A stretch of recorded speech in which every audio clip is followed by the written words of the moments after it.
Da gero, zuek hemen taberna eukidozu, ezta? Bai. Beti eukidozu hemen? Beti. Bai? 67 urte arte. Bai, Bitu. Osa, zuk eukidozu, da gero lehenaukoak eukideure hemen tabernea? Aitek eta amak. Aitek eta amak eukideure hemen, ja. Bai.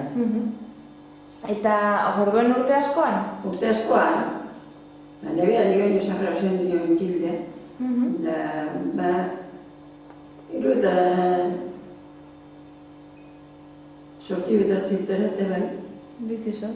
Osa, que urte askoan eukidozu hemen? Urte askoan. Osa, beti ezetu dozu zuk hemen? Bai, ni beti.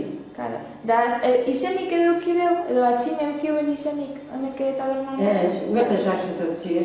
Etxean izena bera, ez da? Bai. Eta zelan gauzak eukiten ziren hemen atxine? Atxine, besapesa eta ardoa. Hori bakarrik, ez da? Hori zen. Esan egon besterik, orduen. Ez, orduen esan egon besterik.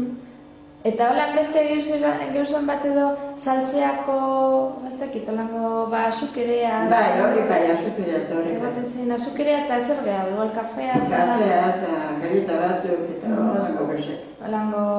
Gose batzuk. Da horioa eta holango apebai edo... Horioa bai. Eta, ez dakit, por ejemplo, arroza eta holangoak? Arroza bai, da holango gozek egote zizan. Etxerako gauzek ez da? Etxerako gozek.